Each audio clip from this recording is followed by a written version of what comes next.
તો આજે આપણે બનાવવાનો છે સિંગ પાક. તો સિંગ પાક બનાવવા માટે મેં છે ને દાણાને શેકી લીધા છે ને પછી એની ફોતરી જે ઉપર હોય એ કાઢી લીધી છે. આવી રીતની સિંગ હોય છે એને આપણે શેકી લઈએ અને પછી ફોતરા આવી રીતે કરીએ એટલે ફોતરા નીકળી જાય અને દાણો વ્હાઈટ થઈ જાય.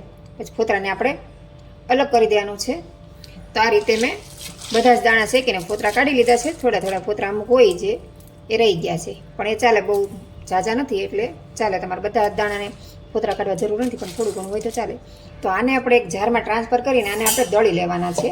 હું સિંગ પાક છે એ દળેલી સિંગનો સિંગ પાક બનાવવાની છું. તો આને આપણે જારમાં લઈ લીધું છે. હવે આને આપણે દાણા આપણે ક્રશ કરી લેવાના છે. તો આપણે અહીંયા દાણાને ક્રશ કરી લીધા. સાવ પાવડર નથી કર્યો, થોડુંક દરદરું રાખ્યું છે. તો ચાલો હવે આગળની પ્રોસેસ કરીએ. તો અહીંયા આપણે એક વાટકો ગોળ લીધો છે, ઝીણો જ ગોળ છે. આપણે આને ઓગળતા વાર નહીં લાગે તો આને આપણે ઓગાળવાનો છે. પહેલાં તો આમાં આપણે થોડુંક ઘી એડ કરી દઈશું. તમે પાણી પણ કરી શકો ને તેલ પણ એડ કરી શકો. તો મેં 2 ચમચા ઘી એડ કર્યું છે. હવે આને આપણે ધીમા ગેસ ઉપર ચાસણી લેવાની છે, મતલબ અડધા તારની, આખા તારની નહીં, અડધા તારની ચાસણી લઈશું. આપણે અત્યારે ગોળમાં બનાવીએ છીએ કેમ કે ખાંડથી છે ને બાળકોને શરદી થઈ જાય એટલે આપણે ગોળ લીધો છે. પણ ઝાઝા પાકે આ સિંગ પાક બધા ખાંડમાં જ બનાવતા હોય છે મોસ્ટ ઓફ, પણ આપણે ખાંડની જગ્યાએ ગોળ લીધો છે. તમે આની જગ્યાએ ખાંડ લઈ શકો છો અને તમે ખાંડ લો તો એની જગ્યાએ તમારે 1 તારની ચાસણી બનાવવાની છે. હવે ગોળમાં પણ સરસ જ બને છે પણ થોડોક કલર એનો અલગ આવે. ખાંડ લેશે તો તમારે વ્હાઈટ કલર આવે. તમે જોઈ શકો છો આપણો ગોળ છે ને ધીમે ધીમે મેલ્ટ થાય છે. તો આ રીતે આપણે ગોળને ધીમે ધીમે મેલ્ટ કરવા. તો આપણો ગોળ છે ને એકદમ સરસ રીતે મેલ્ટ થઈ ગયો છે.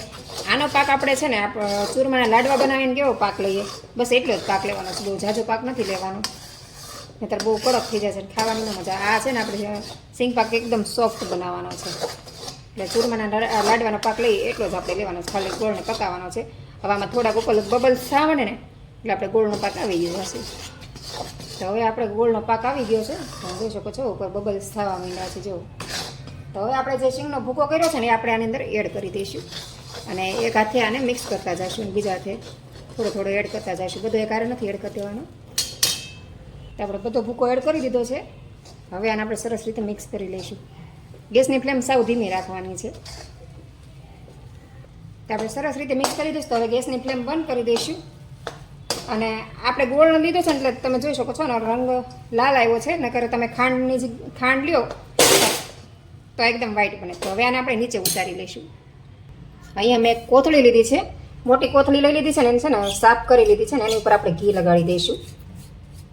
એટલે આપણે સિંગ પાકાની ઉપર બનાવશું ને તો ચોટે નહીં એટલે ઘી લગાડી દેવાનું છે. તમે થાળીમાં પણ પાથરી શકો છો પણ હું દર વખતે કોથળીમાં જ આવી રીતે કરું છું. તો સરખી રીતે બધે ઘી લગાડી દેવાનું છે. હવે આ સિંગ પાક આપણે તૈયાર કર્યો છે ને આપણે કોથળી પર પાથરી દઈશું સીધું.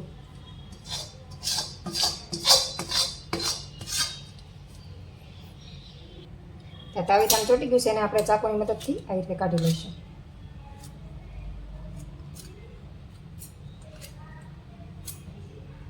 આ સિંગ પાક ખાવામાં ખૂબ ટેસ્ટી બને છે. ખાંડ કરતાં પણ તમે ગોળમાં બનાવો તો એનો ટેસ્ટ ખૂબ સરસ આવે છે.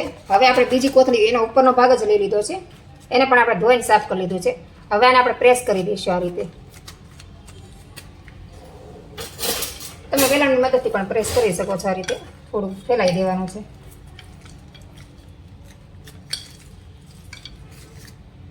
તો આપણે આ રીતનું થોડું ઘણી લીધું છે અને આવી રીતે તમને ન ફાવે તો તમે આની આ કોથળી લઈને આવી રીતે પણ કરી શકો છો. મેં થોડુંક એવી રીતે જ કર્યું છે.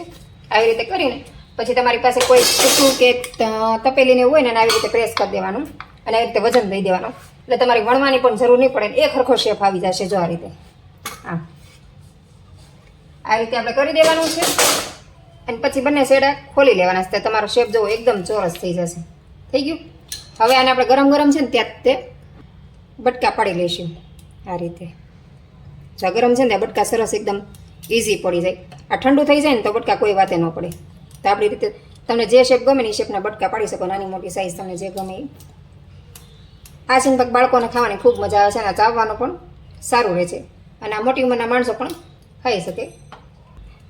તો આ રેસીપી તમે બનાવો, ખાઓ અને તમારો અનુભવ મારી સાથે શેર કરજો. અને વિડીયો ગમ્યો હોય તો લાઇક, શેર અને સબસ્ક્રાઈબ કરવાનું ભૂલતા નહીં. તો આવી નવી રેસીપી જોવા માટે મારી આઈડીને ફોલો કરો અને બેલ આઇકનને ઓન કરી દેજો, જેથી કરીને તમને નવી નવી રેસીપી મળતી રહે. તો તૈયાર છે આપણો એકદમ સરસ એવો સિંગ પાક. આ તમે જોઈ શકો છો, આપણા પીસ છે એકદમ સરસ રીતે બનીને તૈયાર થઈ ગયા. જો મસ્ત સિંગ પાક છે. આ નાના મોટા બધાને આ સિંગ પાક પસંદ આવશે. તો તમને મારી રેસીપી પસંદ આવી હોય તો લાઇક કરજો, શેર કરજો અને ચેનલ પર નવા આવે તો ચેનલને સબસ્ક્રાઈબ કરી દેજો. ઝાઝા ભાગે લોકો બધા ખાંડમાં આ ચીક્કી બનાવતા હોય છે, પણ ખાંડ ખાવામાં ખૂબ જ હાનિકારક છે. તમે ગોળમાં બનાવશો તો ખૂબ જ ફાયદાકારક છે અને આ ચીક્કી બધાને પસંદ પણ આવશે ને બિલકુલ નડશે નહીં. અને આને તમે સ્ટોક પણ કરી શકો છો મહિના 2 મહિના સુધી. અને સિંગ પણ ખાવામાં ખૂબ જ સારી છે, હેલ્ધી છે.